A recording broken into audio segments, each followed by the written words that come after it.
Hi and welcome to PolyOriginals with Fiona Abel-Smith. So for today's workshop I'm going to do a little teardrop pendant with a nice bail on, where we can just add some cord or chain in the end to make a pendant. And of course, as always, you don't have to make it, you can use the cane to do anything else, and I'll show you the cane and then show you how to do the surround and get the finished look. This one's nice and simple, whether you're an experienced player or a complete beginner, and I'll take you through step by step the process, starting with the equipment we need for today's session. Equipment today, you'll need a polymer clay blade, I often refer to this as a tissue blade, a craft knife, a polymer clay roller of some size, doesn't really matter today what width of roller you use. I've got a couple of these cable needles, just the short double-ended knitting needle type things. This one's 4mm, that one's 3mm. Again, doesn't really matter on size, and any tool you've got just to sort of smooth between joins. And this one I use just to create a bail, so something that's big enough to create the bail for the piece or the size of piece that you're planning on doing. I've chosen a drop shaped cutter, and because it's quite sharp on either side, I have a little bit of hardboard so that when I press it down I can press over it. And then we're going to use a little bit of cling film or plastic wrap, deli wrap, something like that, just to create a nice beveled edge to our piece when we chop down. When I'm working on our piece and putting the slices of the cane together, I'm going to work on a piece of, this is actual baking parchment, the one you can put in the oven and then bake cookies and things on, and I've just chopped it up into size that's useful for me. But greaseproof baking parchment, tracing paper, anything along those lines will work just as well. I'd also cut myself a paper template, same size as my cutter, and I'll show you what we're using that for later. When I work and I'm measuring the size and length of my canes, I do it on a laminated measuring sheet. This measuring sheet is freely downloadable from www.printablepaper.net. This is the 4 squares to an inch one because I work in inches, but obviously they do it in centimetres or anything you want. And if you don't want to do that, then just use a ruler to measure the sizes of your canes. But again, working on something like a laminated sheet or a larger sheet of any of the materials I mentioned here will work just as well. It gives you more flexibility than trying to get the clay up off the tile. And onto that I do work on a large tile. I will bake using a small tile, and then I'm going to use a dome to give a little bit of shape to our piece.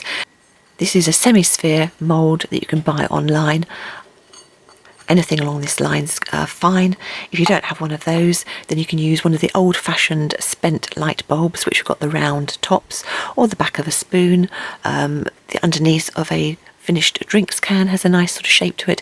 Any of those sort of things, and I'll put some details in the description below the video. But anything that gives you a nice domed shape will work. To create that nice outside edge to our piece, we are going to plait some clay, and the easiest way of doing that is to use an extruder to extrude nice thin strips of clay. In the past I've always used the Makins brand, which are very good, but of course those of you who've been following me for a while know that I'm very lucky and I now have one of these Lucy clay extruders, and again I'll put a link to the extruders in the details below the description. This makes extruding so easy because it's got this really lovely big handle, and again, as I say, it makes life much easier if you've got one of these extruders. However, if you don't have an extruder, you can simply get the clay, and I'll do this with the dark blue because that's what we're going to be using, and you can just roll it by hand. And if you roll it nice and thin and spread your fingers out as you're going, you can get nice even pieces. It does take a bit of practice, and it's not as neat or as quick as doing it through the extruder, but you can get a good effect simply by rolling it by hand yourself. And when you are rolling by hand, if you do want to get it nice and even, then take something like a flat surface like the tile, and when you've got it more or less to the size you want, just go right over the top, gently rolling over, and that will give you a nice even piece for creating our plait. When using the extruder, this is the size die I'm going to use, the disc or the die that sits inside the extruder. You generally get these sort of the different size hold ones that come with the packs of extruder discs when you buy them, and I must admit I like this one because it gives you 4 different holes of the same size, which of course makes it very easy when you're plaiting because you need 3 pieces. The holes on this one are about 2mm or about 1/16 of an inch in width. Then for finishing our piece, I like to put that just the edging, the metallic edging around the side. So for that, Goldfinger is one of the brands of the Gilder's paste that you can use. There's also this one called Gold Paste, which I use, and it's basically a mix of beeswax and turpentine, and it just gives that nice metallic finish around the outside of your piece. You can get it in silver, gold, copper, and various shades of gold in between, and other makes are available, but I'll put a link to what I found in the video description below. And most of the brands of polymer clay will do their own brand of varnish. I'm using Fimo today, as in polymer clay, and I'm also using the Fimo varnish. I must admit I use this one a lot because it's water soluble, so it's very easy to clean the paintbrushes. And I also find that one coat gives me a nice matte finish, and then the more coats I add can give a glossier finish as you add more on. So I'll be adding a couple of coats of this at the end of the process. When I bake my polymer clay, to make sure that the oven doesn't spike or the polymer clay doesn't burning, I will always protect it by tenting the whole piece in foil. And by tenting it, I will actually wrap it under the tile and right over the top of the piece I'm doing, so it's not touching, to create that nice big sort of balloon of foil, and then it creates a safe environment around the clay, as I say, should the oven spike. It just gives you that bit of extra protection, so I always do that. Other than that, I will use a pasta machine dedicated to polymer clay use. If you don't have a pasta machine, simply stack 3, 4, 5, 6, 7, 8 playing cards on either side of your clay and roll the clay in between till you get the desired thickness of clay you want. And I will also be using biodegradable wet wipes and just some tissues just to clean my hands and equipment as we go along. So that's all the equipment. Let's move on to the clay we're going to be using. The brand of clay I'm using today is Fimo Soft, but any of the recognised brands of clay will work equally well for this caning technique. I've separated out here into the colours I'm going to use to make a skinner blend with those 3 colours, those 3 and those 3, and then those 2. But obviously you can see here I've got white in all of those, so you need 4 times the amount of white if you were just starting from scratch and looking at those colours. All of these amounts are roughly 7 grams or 1/8 of an ounce of all of these colours. So to run you through the blends, I've got Brilliant Blue, Peppermint White, Lilac Aqua White, Tropical Green, Apple Green White, and then Raspberry and White. And for the background colour and the edging around the cane and all the extra detail and the infill and the whole of the back of the piece, I'm going to use the Windsor Blue. And I've got 3/4 of these small packs of those. That's 1.5 ounces or about 42 grams of the dark blue. First thing to do is condition all of your clay, and I will condition it in these separate blocks and amounts of colour as I've shown them. If you're unsure about conditioning clay, I do have a video with a few tips and techniques on how to condition your clay more easily, and I'll put a link to that in the video description below this one. Once I've conditioned all my clay, I will put all of these pieces through and get them to roughly, and you'll see what I mean by roughly, oblong or rectangular pieces. And I will do that on setting number 3 of my pasta machine, which is a medium setting. And on my pasta machine, 0 is thick and 9 is thin. Okay, let's get started then by making our first skinner blend.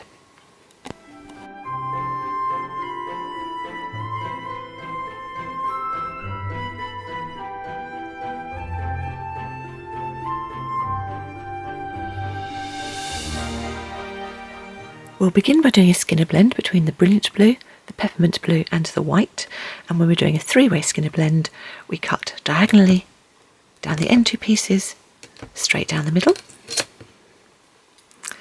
Put those 2 pieces on top of there, those pieces down the middle, and those 2 pieces up there. And then we'll just fold over and we'll put through the pasta machine. For anyone new to skinner blends, I have got a video with a few tips and techniques, and I'll put a link to that in the video description below this one. I will, as always, just press slightly down the fold so that when we put it through the pasta machine, it makes it easier to go through the pasta machine. And although I'd conditioned these all on setting number 3 on my pasta machine, as we now have 4 layers, I will put it up to a thicker setting, so setting number 2, and then just fold bottom to top each time it goes through till we end up with our nice blend. And I'll bring you back when we get to that stage. Once your blend is done, cut it into a couple of pieces that are about say 1.5, 2 inches wide. So what's that, about 4.5 centimetres wide? Nothing much wider than that. But you can put your two pieces together. I'm just going to pinch the ends and I'm going to put it back through the same setting of the pasta machine. So again, setting number 2, pinch end first to give myself a longer, thinner strip. And now I want the longest, thinnest strip of clay I can get. So either go down one setting at a time on your pasta machine till you get to your thinnest usable setting, or if you know your machine's good and won't tear or shred the clay, then you can go straight down through to your thinnest usable setting. So for me, that's setting number 9. I will put it through dark end first, and as always I will turn the handle a couple of times first just to make sure there's no clay clogging up the underneath of the pasta machine. When you have your long thin strip, we need to concertina this to get it into a block of clay. Now the shape we're looking for is a triangular shape, and I want the point of the triangle to be the lighter side and the wider base to be the darker side. So you can either concertina it to start with in a triangular shape, or concertina it as an oblong and then force it into a triangular shape afterwards, whichever you find easiest. To do the triangular shape, all I'm going to do is I'm going to start concertinaing it by doing a very thin bit at the top, and then as I go down, so I will gradually make it wider. As I'm going, I'm not worried about it keeping it neat on either end, because I have a terrible tendency, you'll see mine come out all misshapen, but I am trying to make sure I don't get any air trapped in the folds as I go.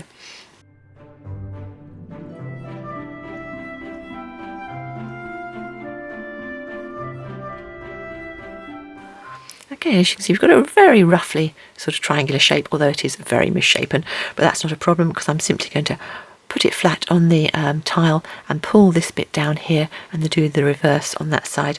So I'll start by pulling the blue bit down and then reverse by doing it on that side till I end up with something that's slightly more straight. And then I'm just going to reinforce that triangular shape by flattening down the sides and pinching the top. And I want this to be about 2 inches wide because we're going to split this down into 2 parts. And it makes it easier if you've got it slightly wider piece. So there we go. It's about that. And just roughly about 1.5 inches. So that's 5 centimetres by about 4 centimetres. Don't need to make it too neat at this stage because we're about to do other things with it, but that's our first piece done. And I'm then going to repeat everything I did to create that one in the greens, and then from the lilac through the aqua into the white. And just a quick tip here, if you're ever unsure about what your colours are going to look like when you put them together in a Skinner blend, rather than doing the whole blend and finding it comes out wrong, just take a little bit of each of your 2 colours and put them together to see what colour they're going to make, to know whether you're going to be happy with the blend as it goes through. So happy with all those colours, as I say, I will do those 2 and bring you back when I've got all 3 of them at this stage. So here we are with all 3 pieces done. So whilst we're on a roll and doing our Skinner blends, we might as well do the last one. But this one is just the 2 colours, the raspberry and the white, and again they've been conditioned and on setting number 3 of my pasta machine. And because we've only got 2 pieces, we're just going to cut them both diagonally, put them through. As always, fold in half, pinch the fold, put through and collect each time on your hand, and I'll bring you back when I've got to the stage of having that nice long thin ribbon of clay. So there we go, but this time we're not going to concertina, we're going to roll. And roll from the white end up. So what I'm going to do is I'm going to start this end, and when you roll, you're just trying to make sure there's no trapped air anywhere in the roll as you go. So nice and tight, all the way down to the end.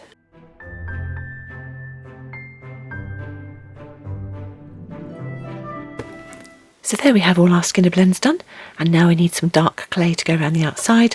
So I'm going to take 1 ounce, 28 grams of the Winsor Blue, and having conditioned it on setting number 3, I'm then going to put it through as a nice thin sheet on setting number 7, so quite a thin setting on my pasta machine. So there's my nice thin sheet on setting number 7. I'm just going to neaten off the bottom end. I'll start neatening off one side. I have a feeling that the sheet I've got here will be enough to do all 3 pieces in one, so that's why I'm just taking a bit off the side. Let me just see.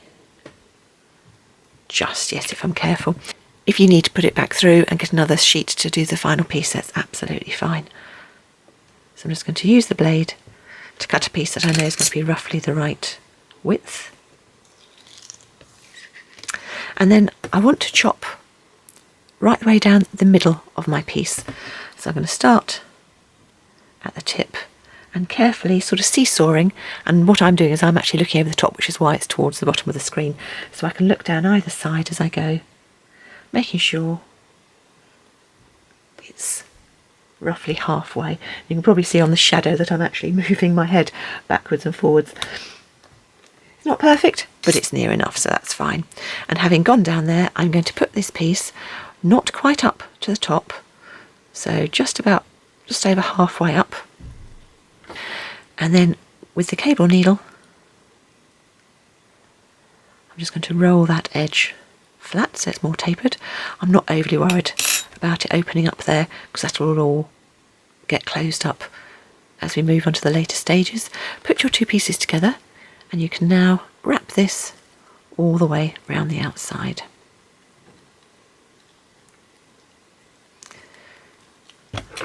Chop off the excess. And we now have our triangular piece completely covered in the blue. Work your way out from the middle towards these sides to make sure there's no trapped air. If you ever do find you have trapped air, just simply pop it with your craft knife or a pin and then just gently rub over to make sure all the air is removed. So I'm going to repeat exactly the same with those two. And then I'm also going to wrap just one layer right around the outside of our pink blend.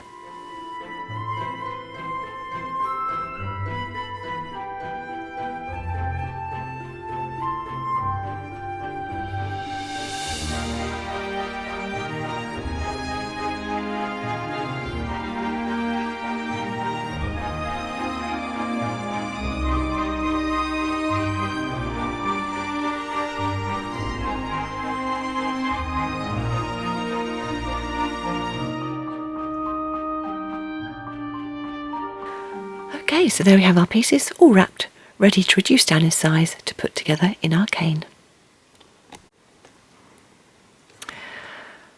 So this is the point at which we're going to start chopping our pieces into different sizes, because out of these 3 pieces we want to make 6 pieces that are going to go into our finished cane. So the first thing to do is decide which colour you want as your main colour, the piece that's going to show out more in the design. So I'm going to choose the blue, which means that our largest piece be of the blue, but then our smallest piece will also be of the blue. So I'm going to put this down and say it's just gone slightly over 2 inches, 4 centimetres there. But I'm going to take just a small slither off the outside. So those are 2 pieces. The next piece in our design is going to be this one, and this one we're going to have nearly as big a piece, but not quite. So this time, see that piece? On that one I took that much off. This time we're going to take about that much off. So you can see it is bigger. So those are our next 2 pieces. And this last one, just chop in half, so 2 equal pieces.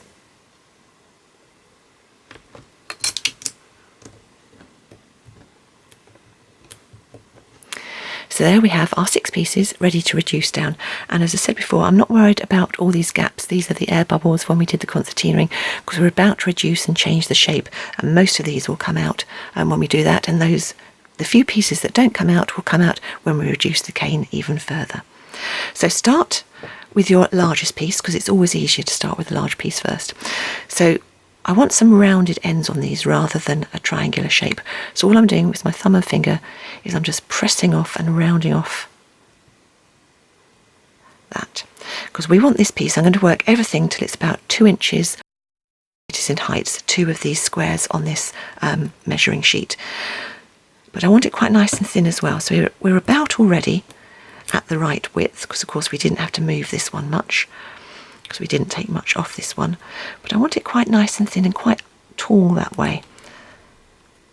So probably about 1 3/4 inches high. And we get a nice bend in the shape of our cane design. You can see it's just sort of slight sort of teardrop shape. Okay, so that's actually just below 1 3/4, so between 1.5 and 1 3/4, so about 4 centimetres wide. So that's our first piece. Then we're going to take the second piece, and the first thing I'm going to do is reduce this down in length till it's about 2 inches, and it's easier to do this whilst it's still in the triangular shape. So I haven't rounded off those corners yet. So when we're roughly there, we can again round off those corners.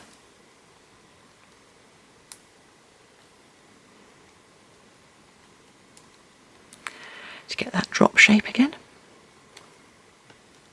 And this time we want this one to be so getting up to about between an 1.25 and an 1.5 probably. So there are our first 2 pieces done. However, what I want to say at this stage is don't worry over much and don't stress about getting these to the exact shape and the exact sizes. Every time I've done this, I've done it slightly differently. Every time I put the pieces together, I put them together slightly differently. And that's the joy of doing these sort of canes. You can do yours slightly different, so don't put any pressure on yourself to get them looking exactly like this. And however you put yours together will have a lovely finished look and finished design. So if you want to go slightly off-piste and do your own thing, that's absolutely fine. But having done the 2 pieces, we're now going to take, we've got our 2 green pieces here, which were equal size. Same thing, first thing I'm going to do is reduce them till they're 2 inches in width that way. Then I'm going to round off the ends, and then I'm going to make them to these probably about 1 inch wide, and I'll do the same for both pieces.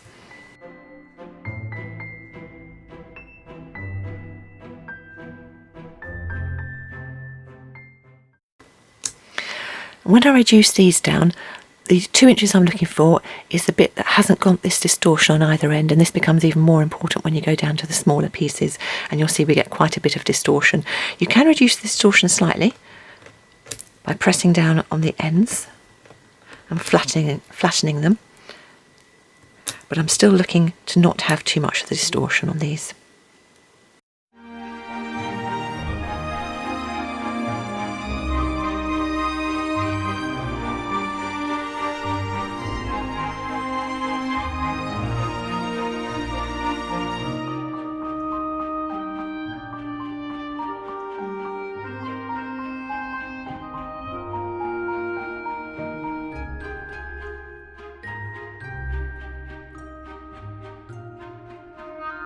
And then for the 2 smaller pieces, again it's exactly the same. First reduce them down to 2 inches. This one will end up between sort of 1/2 inch and 3/4 inch, so sort of about around 1 centimetre.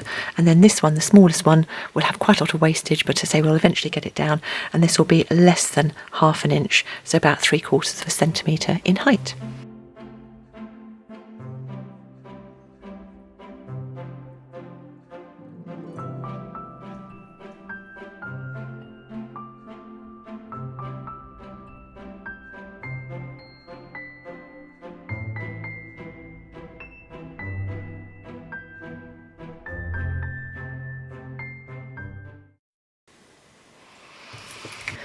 So there we have our 6 pieces ready to go in the cane design, and all we've got to do now is reduce this one down. So again, we're working to 2 inches, and we want 3 or 4 pieces of this, so I'm going to work on giving myself 4.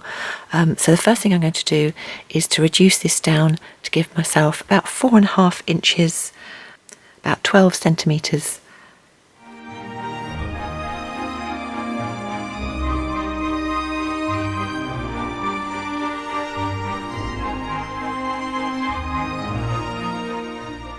And then I will take off one 2-inch piece and put that to one side, and then this I'll reduce down to it's about 6 inches in length and chop into 3 pieces to give me further options should I need to add them in when we're making the cane.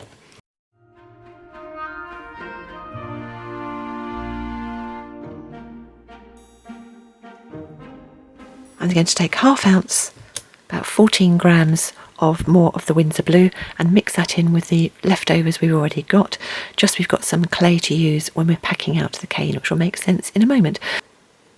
So now it's just a case of putting the cane together. So I've got all my pieces here, and I've got the conditioned dark blue clay so we can put that into place as well. And we're going to start off with our corner. Now the corner is going to be our largest round, so all I'm going to do is I'm just going to pinch along one end, so that will be the start of our triangular cane with our corner point being here. The dark piece is going to go out, but it's going to bend away, so I'm just going to put a slight curve in this. And as I mentioned earlier, you can do what I'm doing or you can do your own thing, completely up to you. But we'll put a curve in, and he is effectively going to sit next to that piece there. But then we've got a couple of other little bits that are going to go in. So the first bit is this. Now this piece is going to sit against the outside of this here, but again we can put a little bit of a curve in. So all I'm doing when I'm curving is I'm just pulling it up around my thumb as I go along the edge and pulling it round.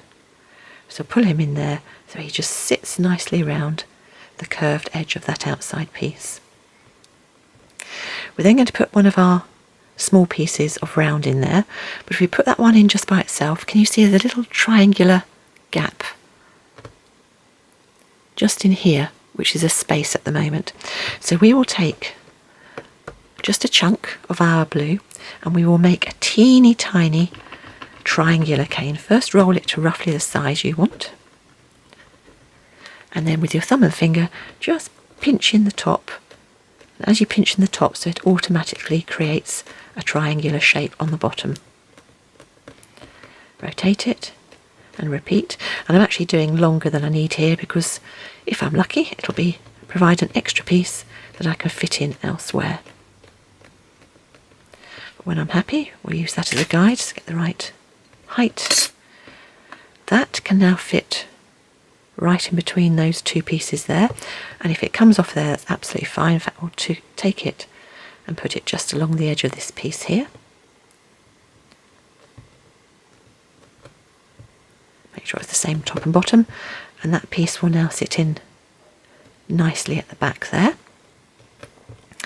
We want this little piece to actually curve in the other direction, so it's going to curve towards and away from our piece. So again, as we did before, I'm going to curve that piece round. Now this piece is going to sit curving in that way, so it's going to sit right up next to that pink piece. So again, if you've got any problems, you can always peel these ones back, fit your piece in and peel it back in place again. And then we would need a little triangular piece in here, so as we've already got that piece going, let's just fit that piece in there. To fit in space here, we are going to put our big piece there and one of the green pieces there. This piece is actually going to curve up and go out that way. So again, just using my thumb and creating a curve. So he's going to sit right in there, but curve up and out. And this piece is going to curve in the same direction going that way. So again, just put the curve in.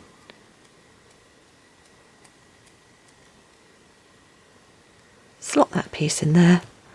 And then we have a piece here where we need to fill with a gap again. So it's going to be a larger triangular piece. So take a larger piece of your blue clay, roll it into roughly the right size first, and then create a triangular shape. And this one's going to be quite long, so I'm going to pull this up quite high. So I've got quite a nice high triangular shape, and then I'm actually sort of pressing down with my thumb or finger as we go along to create even more of an elongated shape. That can just fit in there. And then we'll chop off the excess there. Don't worry about the extra gaps at the moment, we'll fill those in once we put these last couple of pieces in. And this piece is going to curve and go sort of in the same direction as that, so as before, exactly the same. Curve it out, it's just going to sit right on the top of that blue piece, but on a curve. And then we've got a couple of little gaps, so we are going to add a piece of the pink in there and a piece of the pink in here. But as before, we're going to put a little bit of a triangular cane in here first to take up the gap in there, and then we're going to have 2 little triangular canes, one there and one this side, so that when this piece sits in, it'll have no gaps on it either side. So take your pieces of blue and create those small triangular canes.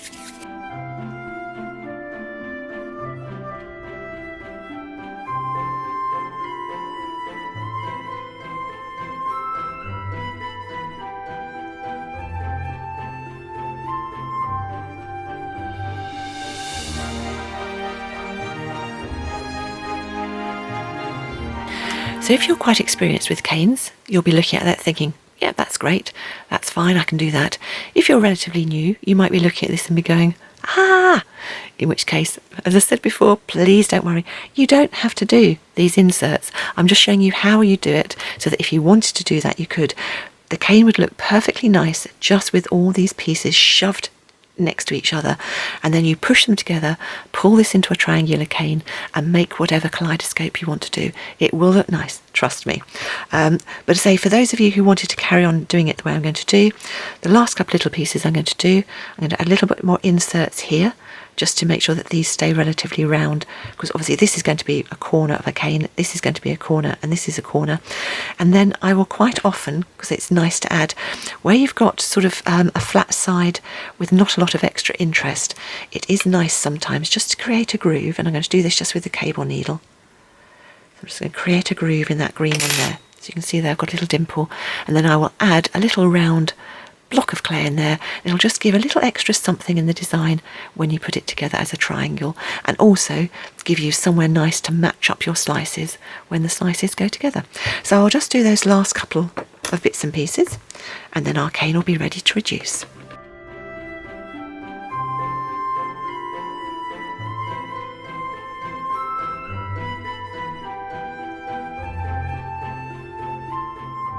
Okay, there we go.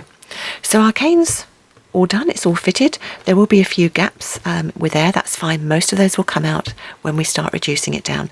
So my corners are going to be that piece there, this piece here, and I'm going to try and make it that it's the blue that's the corner rather than that pink, just because it'll give me a nicer shape to the pink. So what I will do is just make them slightly more pointy to start with, so I know where I'm going, and then I will start reducing. And by reducing, all I'm doing, as we did with the other shapes, I'm just pressing in with my fingers whilst gently sort of pulling it longer, doing it once rotating, doing it once rotating, and what will happen automatically is that this will become an equilateral triangle where every side becomes the same. And we will do that all the way down until our piece is 1 inch or 2.5 centimetres across each face.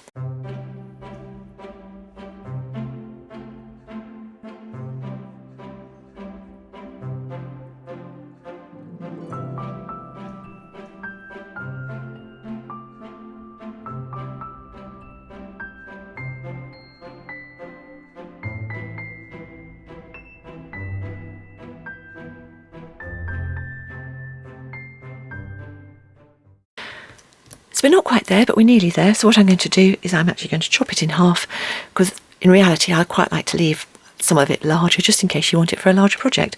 And of course it gives us a chance to see what the pattern's like. So I'm going to chop down about there, and this will be our first time to put the pieces together to see what pattern we are going to get. And of course 3 different patterns depending on which way you put it together.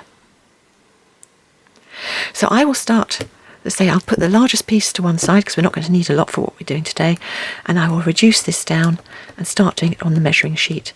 So I'm nice and neat and do it so that each side gets down to that 1 inch size.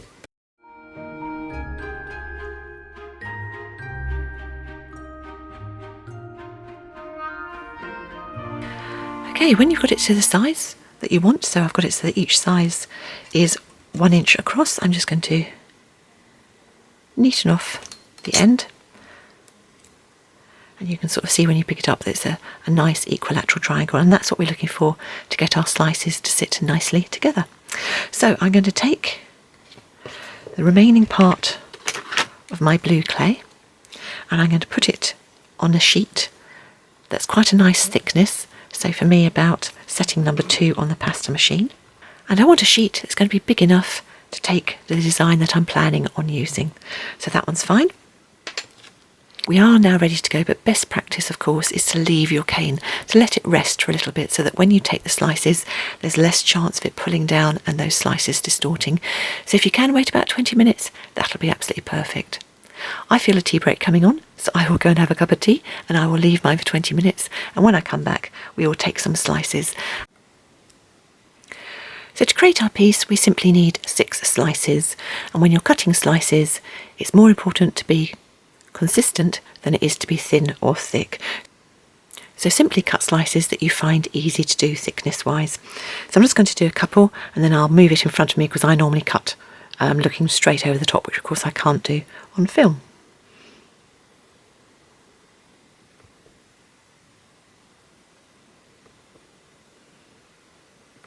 So I've taken 18 slices just to put them together in the 3 different pattern variations we're going to get, just so you can decide which one you want to choose.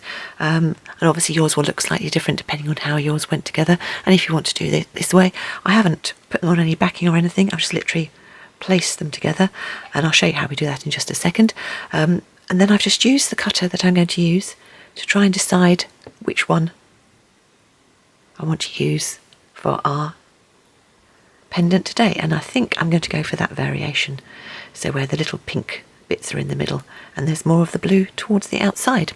So having decided on the pattern variation, I'm going to take all my leftover bits from the cane ends and I'm going to put them together to make a thin layer of scrap clay, because we're going to put this onto the scrap clay and then we're going to create a beveled edge so that when it sits on here we've got a beveled edge to it, and it's easier to lay your slices on a thin layer of scrap clay than just to simply place them together like this.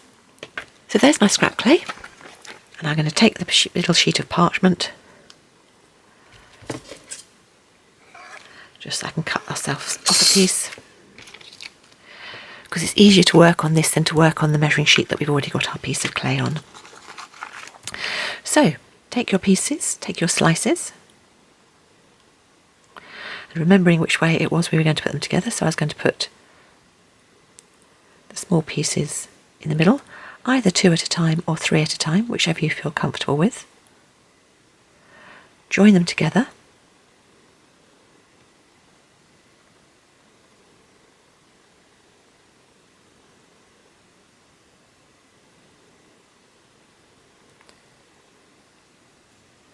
So I like to do 3 at a time because I can then very carefully just make sure that line's nice and straight. And I use the blunt side of my tissue blade, keeping my fingers well away from the sharp side.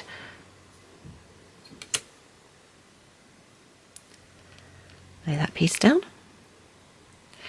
This piece, the first thing I normally do is check which way up it will match, so that I then know I can add these pieces round the side.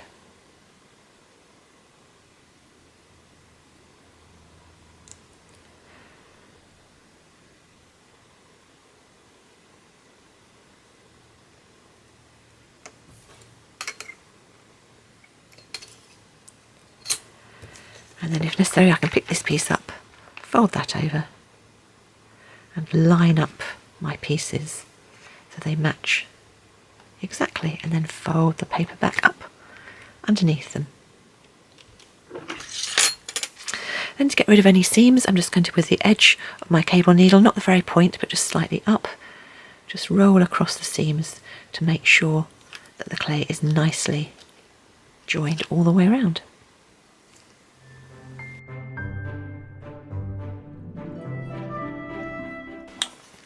With a nicely clean roller, I will just roll over to make sure my piece is very smooth.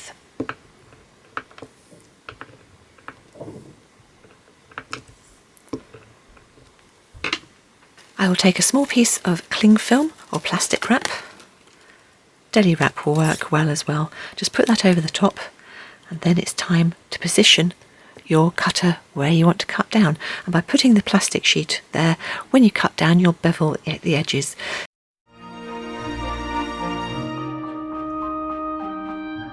And then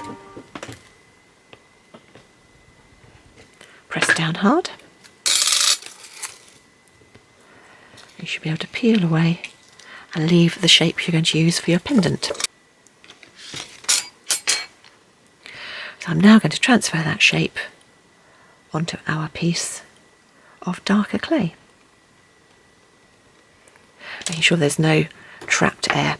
So we're going to want an outside edge pattern for this pendant we're doing, but we don't need all of this clay, so I'm just going to take off quite a large margin, because we can then condition this clay really nicely and put this through the extruder.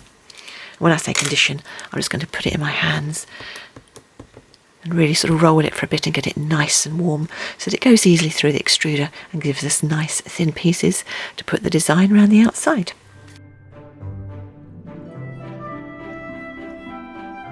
The pieces you extrude need to be about twice the length to go around the outside of your pendant piece. And then we are going to, let's move that off to one side. You're going to take 3 pieces and just pinch the top together and press it down onto something like a measuring sheet just to keep it nicely in place. Then spread your 3 pieces out. Now, I would suggest practicing this first if you haven't done it before. Just to show you, the first time I started doing this, when I first started doing it, I went really quite wide, and then as I got more practiced, so it became neater and neater until at the end I was getting quite a consistent, nice plait. So I practiced first, so I would suggest having a go at practicing if you haven't already plaited clay. But other than that, it's actually fairly straightforward. It's the normal thing when you plait. Whichever piece is on the outside, you bring to the middle. So just put it over and with your finger very, very gently, don't press down, but just sort of push it slightly into place.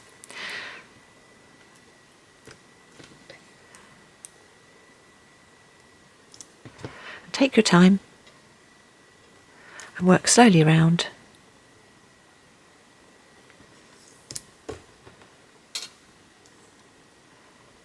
Until you get a nice long piece of plaited clay. If your pieces break, don't worry, just join them on the underneath and just very gently press them into place. It won't show on the top of the finished piece. So I'll fast forward because you don't particularly want to sit and watch me in real time doing this plaiting, but that is the process. First, very gently, very carefully go down, and I will do the whole length of these pieces.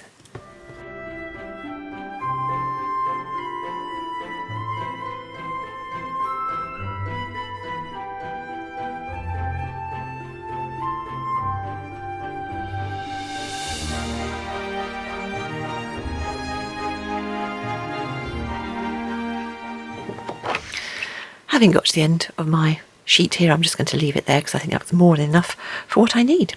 But there you go, nice bit of plaited clay. That's nice and neat, and you can use that for lots of decorative ideas with the polymer clay. So the extra string I've got, we need to put a little bail on our piece. Actually, I'm just going to take those pieces off as well. We want a little bail that we're going to put on our piece. So I'm going to take these extra pieces, push them back into a ball, and put them through on quite a thickish setting because I want the bail to be quite nice and strong. So probably setting number 2 on the pasta machine. I'm going to take our needle, a cable needle that's slightly thinner than the one I normally use. I think it's about a 3mm cable needle, and I want to cut a piece that's about the same width. So I'm just going to use my craft knife to measure that for me.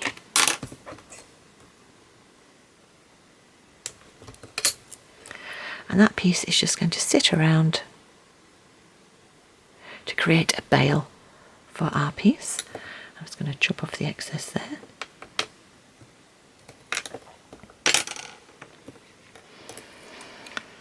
And then I was going to take a piece of the plaited. Let's put that off there. And I'm going to do it so it's sort of facing upwards, and I'm going to do it over the top of the bail, around the back, and chop off. And then going back to our piece, I'm going to very gently lift up where that fits. I'm just going to pinch with my hands to flatten off the bail so that sits right in and up to our piece. And then you can flatten down the excess clay to one side because we're going to chop all that off in a moment. And now you can take the plaited part of your clay and just fit it just round the edge, curving it round as it goes so it sits just next to your pendant. If it's a pain having that in the way, you can always just twist it slightly and virtually remove it just whilst we're doing this part. So you can get right up to where that bail is and chop the excess off. I'm just going to remove that temporarily because now you can go back in and with your craft knife or something, what I'm going to do, I'm going to slight angle, so I'm going to bevel it so it goes underneath the plait. I'm going to chop away the excess of the dark blue thick clay.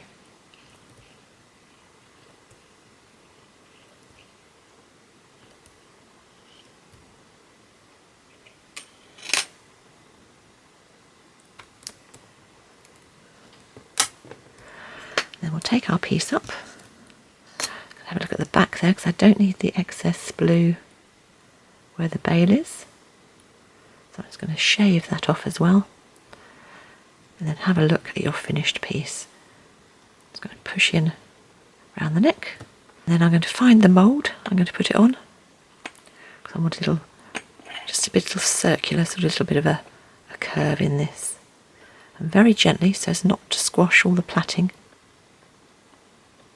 Hardly touching it, just persuading it gently down. And again, that bail can go back as well.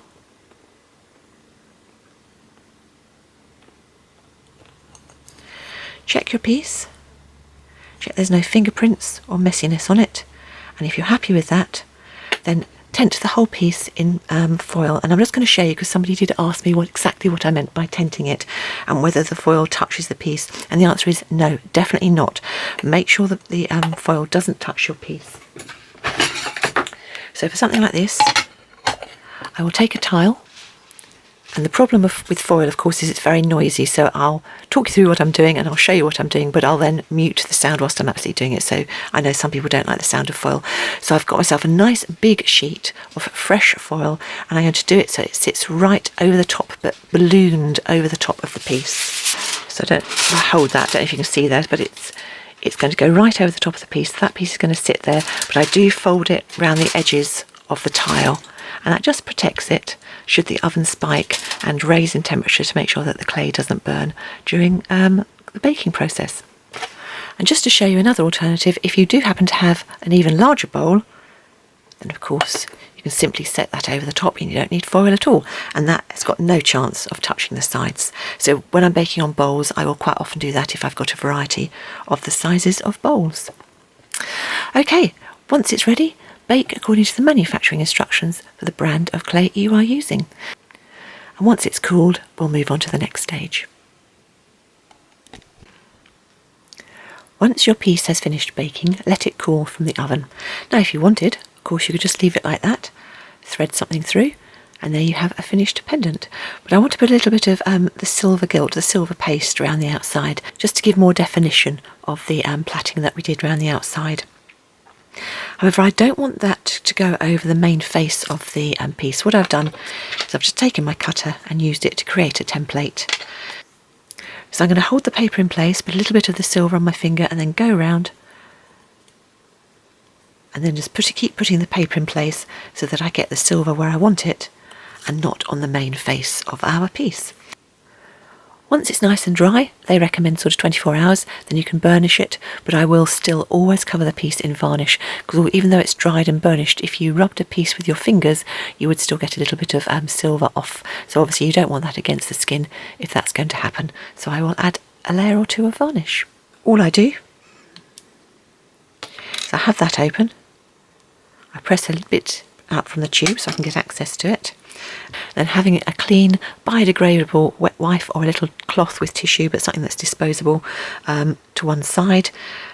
I will take a bit on my finger, not a lot, just a little bit. Put the paper up, as we said, keeping it in place, and just gently rub over the edge of the plait and just work my way around.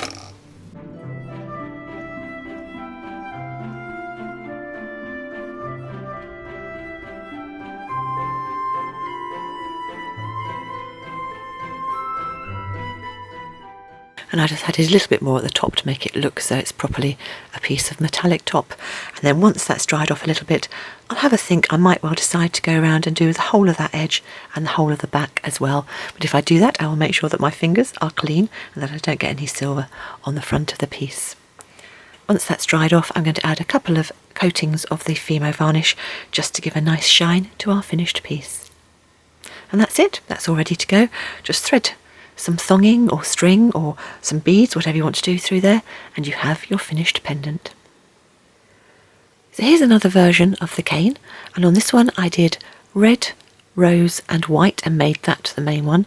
The blue mix is exactly the same as we've done now, so the brilliant blue, the peppermint blue and the white, and the green I've gone tropical green, sunflower yellow and white, and the little insert was a little apple green down to lemon yellow and white, and again this one was done with a blue background.